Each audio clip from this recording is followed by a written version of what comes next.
BPSC शिक्षक भर्ती में जितने हमारे प्रिय साथी भाई बहन तैयारी के उनका बहुत बहुत स्वागत है। आज हम लोग जो हैं सेट 20 को देखेंगे। इससे पहले एक सेट अगर सॉल्व नहीं किया मेरे साथियों तो जाइए प्ले लिस्ट पे, वहाँ से मिल जाएगा।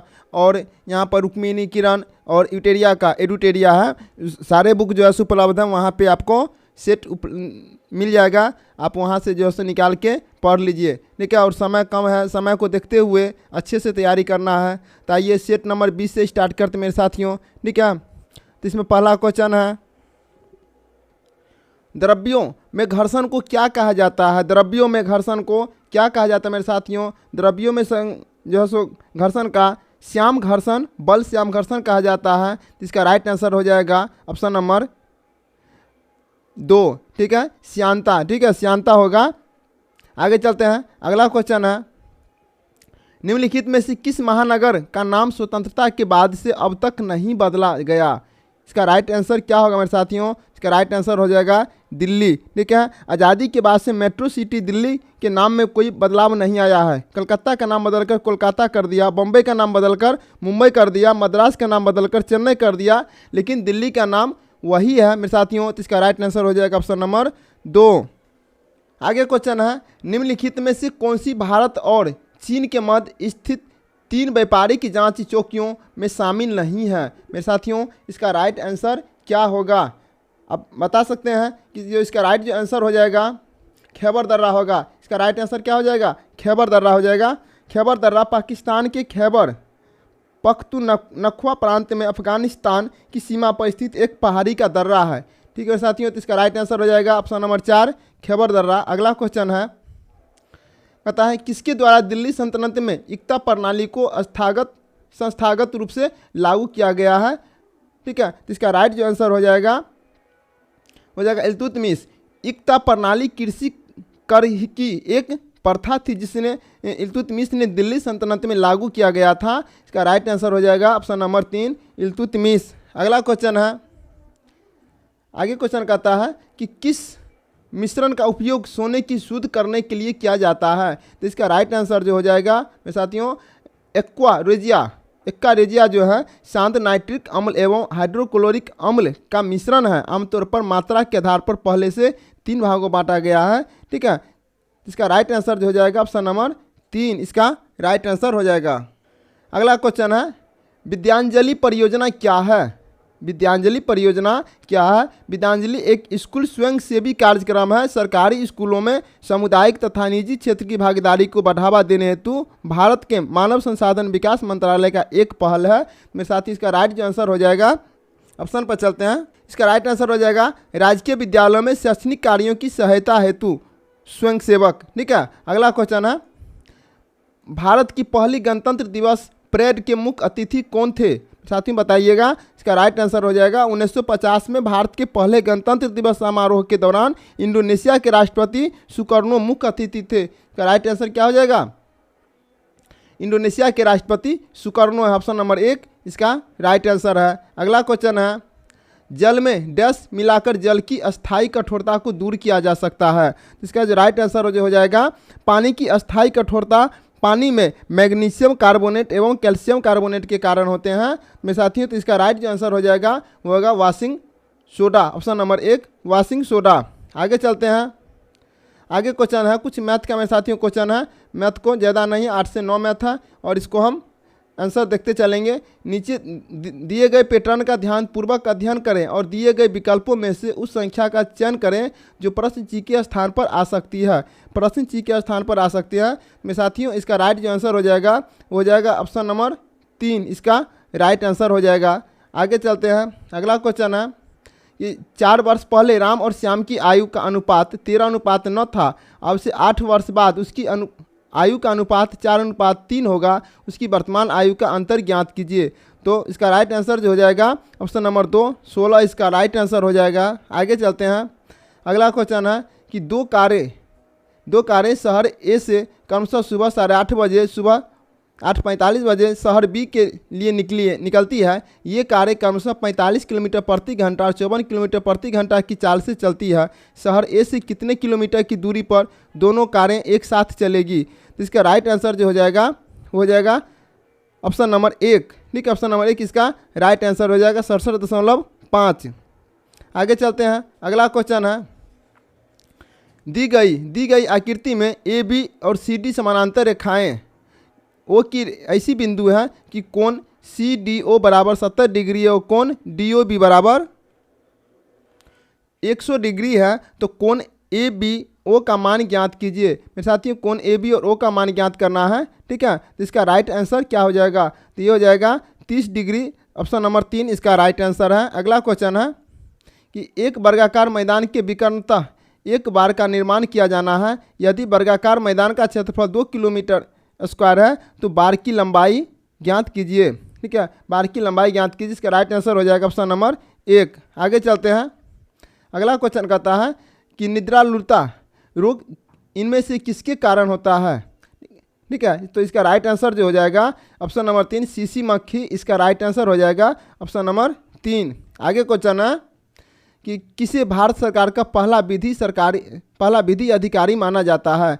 मेरे साथियों, इसका राइट आंसर हो जाएगा भारत सरकार का प्रथम विधि अधिकारी भारत का महान्यायवादी है, ठीक है। तो इसका राइट आंसर जो हो जाएगा option number 3 attorney general, option number 3 हो जाएगा इसका राइट आंसर। आगे चलते हैं, अगला क्वेश्चन कहता है कि भारतीय प्रतिभूति एवं विनिमय बोर्ड की स्थापना डैश में हुई थी। इसका राइट आंसर क्या हो जाएगा? तो भारतीय प्रतिभूति एवं विनिमय बोर्ड भारत सरकार के वित्त मंत्रालय के अधिकार क्षेत्र में भारत में प्रतिभूतियों और कमोडिटी बाजार के लिए नियामक निकाय है। सेबी अधिनियम 1992 के माध्यम से 30 जनवरी 1992 को सेबी का वैधानिक शक्तियां प्रदान की गई है। तो मेरे साथियों, इसका राइट आंसर हो जाएगा 1992, ऑप्शन नंबर 3। आगे क्वेश्चन है कि डैश बैरम खान का बेटा था जिसने अकबर के दरबार में महत्वपूर्ण भूमिका निभाई थी। साथियों, इसका राइट आंसर क्या होगा? तो खानजादा मिर्जा खान अब्दुल रहीम, जिसे रहीम के नाम से जाना जाता है। खान एक खानन शीर्षक से एक कवि थे जो मुगल सम्राट अकबर के शासन के दौरान भारत में रहते थे। वो अकबर के गुरु भी थे। मेरे साथियों, इसका राइट आंसर क्या हो जाएगा? इसका राइट आंसर हो जाएगा अबुल रहीम खान एक खाना, ऑप्शन नंबर अब्दुल रहीम खान एक खान, ऑप्शन नंबर 3 इसका राइट आंसर हो जाएगा। आगे चलते हैं, अगला क्वेश्चन है कि किस इलाके में ऊंचे क्षेत्र और खारे रेतीले समतल मैदान तथा दलदली क्षेत्र शामिल है। तो इसके ऑप्शन पर चलते हैं। तो इसका कच्छ का रण, गंगा ब्रह्मपुत्र रण, कोंकण तट, मलाबार तट। तो इसका राइट आंसर हो जाएगा कच्छ का रण, ऑप्शन नंबर 1 इसका राइट आंसर हो जाएगा। आगे क्वेश्चन है निकट दृष्टि दोष डैश भी कहा जाता है। निकट दृष्टि दोष को क्या कहा जाता है?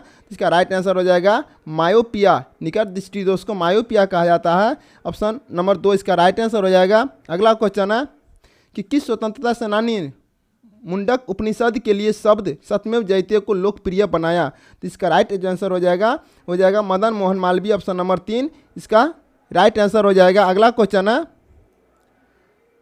भारत में स्थित 2 अंतरिक्ष प्रक्षेपण केंद्रों में से एक श्रीहरिकोटा कहाँ स्थित है? श्रीहरिकोटा कहाँ स्थित में साथियों? तो यह आंध्र प्रदेश में सतीश धवन अंतरिक्ष केंद्र या श्रीहरिकोटा रेंज भारतीय अंतरिक्ष अनुसंधान संगठन इसरो द्वारा संचालित एक रॉकेट लॉन्च सेंटर है। तो यह आंध्र प्रदेश की श्रीहरिकोटा में स्थित है और श्रीहरिकोटा रेंज का नाम 2002 में इसे पूर्व अध्यक्ष सतीश धवन के नाम पर रखा गया था। तो इसको राइट आंसर जो हो जाएगा आंध्र प्रदेश। कहाँ है ये? आंध्र प्रदेश में, ऑप्शन नंबर राइट 3 हो जाएगा। आगे चलते हैं, MS स्वामीनाथन भारत में हुई किस आर्थिक क्रांति से संबंधित है? इसका जो राइट आंसर हो जाएगा हरित क्रांति, ठीक है। इसका राइट आंसर हो जाएगा हरित क्रांति, ऑप्शन नंबर 3 इसका राइट आंसर हो जाएगा। अगला है कि किस राज्य को अनुच्छेद 371 के तहत विशेष दर्जा प्रदान किया गया है? इसका राइट आंसर हो जाएगा अनुच्छेद 371 में यह वर्णित है कि नागालैंड में वही व्यक्ति भूभाग खरीद सकता है जो वहाँ के मूल निवासी है। यहाँ भूभाग केवल वही जनजातीय समाज खरीद सकता है जो यहाँ का निवासी है, मतलब नागालैंड का निवासी है। तो इसका राइट आंसर हो जाएगा ऑप्शन नंबर 3 नागालैंड, ठीक है। आगे चलते हैं, आगे क्वेश्चन कहता है, अगला क्वेश्चन कहता है 391 लड़के और 323 लड़कियों को इस प्रकार समूह में बांटा जाता है कि प्रत्येक समूह में सदस्यों की संख्या समान है तथा किसी भी समूह में या तो केवल लड़के हैं या केवल लड़कियां हैं। इस प्रकार बनाए गए समूहों की न्यूनतम संख्या ज्ञात कीजिए। मेरे साथियों, इसका राइट आंसर क्या हो जाएगा? इसका राइट आंसर जो हो जाएगा वो हो जाएगा 42। ठीक है, इसका राइट आंसर हो जाएगा 42 का। आगे चलते हैं, अगला क्वेश्चन है कि यदि किसी कर्मचारी के वेतन में 15% की वृद्धि होती है और उसके बाद 15% की कमी होती है तो उसके वेतन में कुल कितने प्रतिशत की कमी होगी? तो इसके ऑप्शन पर चलते हैं। तो इसका जो राइट आंसर जो हो जाएगा क्या होगा? ठीक है, इसका जो राइट आंसर हो जाएगा ऑप्शन नंबर 3 इसका राइट आंसर हो जाएगा। ठीक है, आगे क्वेश्चन है कि एक वस्तु के अंकित मूल्य और क्रय मूल्य का अनुपात 5:3 है। यदि उस वस्तु का विक्रय मूल्य कितना है? 9645 रुपया है। देख लेते हैं, तो यहाँ पर है 3645 रुपया है और तो दुकानदार ने अंकित मूल्य पर 25% और 10% की 2 क्रमागत छूट दी है। तो उस सम व्यवहार में होने वाले प्रतिशत लाभ या हानि ज्ञात कीजिए। इसका राइट आंसर जो हो जाएगा मेरे साथियों, तो इसका जो राइट आंसर जो हो जाएगा वो हो जाएगा 12.5%। ऑप्शन नंबर 4 इसका राइट आंसर हो जाएगा। अगला क्वेश्चन है, आगे क्वेश्चन कहता है कि निम्नांकित तालिका 2 छात्र ए और बी के विभिन्न विषयों के प्राप्तांकों को दर्शाती है। तो क्वेश्चन कहता है कि ए और बी के कुल प्रतिशत प्राप्तांकों का अंतर ज्ञात कीजिए। मेरे साथियों, इसका जो राइट आंसर हो जाएगा ये हो जाएगा 5%। ठीक है, ऑप्शन नंबर 4 इसका राइट आंसर हो जाएगा। आगे चलते हैं, बस एक मैथ और बचा हुआ है। उस संख्या का चयन करें जो निम्नलिखित श्रेणी में प्रश्न ची के स्थान पर आ सकती है। तो उसका राइट आंसर क्या हो जाएगा? तो राइट आंसर हो जाएगा 702, ऑप्शन नंबर 1। आगे क्वेश्चन है, किसे अखिल भारतीय सेवाओं का जनक माना जाता है? किसे अखिल भारतीय जनक माना जाता है? सरदार वल्लभ भाई पटेल को अखिल भारतीय का जनक माना जाता है। इसका राइट आंसर हो जाएगा ऑप्शन नंबर 1। अगला क्वेश्चन है कि निम्नलिखित में से कौन नील आयोग का अध्यक्ष था? नील आयोग का अध्यक्ष कौन था? तो इसका राइट आंसर जो हो जाएगा 1850 के अंत में यूरोपीय नील बागान मालिकों के खिलाफ बंगाल के रैयतों के आंदोलन के बाद नील आयोग का गठन किया गया। ठीक है, तो इसका जो राइट आंसर हो जाएगा ऑप्शन नंबर 1 WS स्टोनकार। इसका राइट आंसर हो जाएगा ऑप्शन नंबर 1। आगे क्वेश्चन है कि BIS के संबंध में निम्नलिखित में से कौन सा कथन गलत है? इसमें कह रहा है कौन सा कथन गलत है। तो BIS मुख्यालय नई दिल्ली में है। BIS का अर्थ ब्यूरो ऑफ इंडिया स्टैंडर्ड्स होता है। और ऑप्शन पर चलते हैं, इसका जो राइट आंसर जो हो जाएगा, ठीक है, BIS की स्थापना 2010 में की गई है, ये गलत है। ठीक है ना, BIS के 5 क्षेत्रीय कार्यालय हैं, लेकिन ऑप्शन नंबर इसका राइट आंसर 3 हो जाएगा, क्योंकि भारतीय मानक ब्यूरो भारत सरकार के उपभोक्ता मामलों सार्वजनिक वितरण एवं खाद्य के मंत्रालय के तहत भारत का राष्ट्रीय मानक निकाय है। और BIS का गठन हुआ था 23 दिसंबर 1946 को। कब हुआ था? 23 दिसंबर 1946 को हुई थी। ठीक है, इसका राइट आंसर हो जाएगा, ये गलत है। तो ऑप्शन नंबर 3 इसका राइट आंसर हो जाएगा। आगे चलते हैं, केदारनाथ मंदिर उत्तराखंड के डैश जिले में स्थित है। तो इसका राइट आंसर हो जाएगा केदारनाथ भारत के उत्तराखंड राज्य का एक शहर है। केदारनाथ मंदिर के कारण इसकी महत्ता है। यह रुद्रप्रयाग जिले में एक नगर पंचायत है। तो राइट आंसर हो जाएगा ऑप्शन नंबर 2 रुद्रप्रयाग। अगला क्वेश्चन है कि डैश एल्युमिनियम पर ऑक्साइड की एक मोटी परत बनाने की प्रक्रिया है। इसका राइट आंसर हो जाएगा एनोडाइजिंग, एक विद्युत रासायनिक प्रक्रिया है जो धातु की सतहों से एनोडिक ऑक्साइड में परिवर्तन करती है। इसका राइट आंसर हो जाएगा एनोडीकरण। एनोडीकरण इसका ऑप्शन नंबर 1 इसका राइट आंसर हो जाएगा। अगला क्वेश्चन है कि डैश आयु वर्ग के लोग प्रधानमंत्री सुरक्षा बीमा योजना के लिए पात्र है। तो ये पात्र कौन सा होगा मेरे साथियों? तो प्रधानमंत्री सुरक्षा बीमा योजना 18 से 70 वर्ष आयु वर्ग के लोगों के लिए उपलब्ध है। इसका राइट आंसर हो जाएगा 18 से 70, ऑप्शन नंबर 2 इसका राइट आंसर हो जाएगा। आगे क्वेश्चन है कि निम्नलिखित में से किस वायसराय ने 1929 में भारत के लिए उपनिवेशिक स्वराज के अस्पष्ट प्रस्ताव की घोषणा की थी? तो 1928 में जब साइमन कमीशन भारत आया तो स्वागत साइमन वापस जाओ के नारे में से किया गया था। कांग्रेस मुस्लिम सहित सभी दलों ने प्रदर्शन में भाग लिया था। उन्होंने जीतने के प्रयास में लॉर्ड डार्विन ने अक्टूबर 1929 में भारत के लिए प्रभुत्व की स्थिति की अस्पष्ट पेशकश एवं भविष्य के संविधान पर चर्चा करने हेतु एक गोलमेज सम्मेलन की घोषणा की थी। तो इसका राइट आंसर हो जाएगा लॉर्ड इरविन। ठीक है, लॉर्ड इरविन का राइट आंसर हो जाएगा ऑप्शन नंबर 3। आगे चलते हैं 35 का हाँ, सही है, लॉर्ड इरविन हो जाएगा। आगे चलते हैं, अगला क्वेश्चन है। आगे क्वेश्चन कहता है कि डैश के द्वारा डैश का दूसरा नाम नेबलिक NAVILC है, तो है किसके द्वारा है? तो इसका राइट आंसर जो हो जाएगा वो हो जाएगा भारत द्वारा विकसित एक स्वतंत्र क्षेत्रीय नौवाहन उपग्रह प्रणाली है। इसका राइट आंसर हो जाएगा ऑप्शन नंबर 2। आगे चलते हैं, अगला क्वेश्चन है कि भारतीय नाभिकीय परीक्षण स्थल पोखरण राजस्थान के डैश जिले में स्थित है।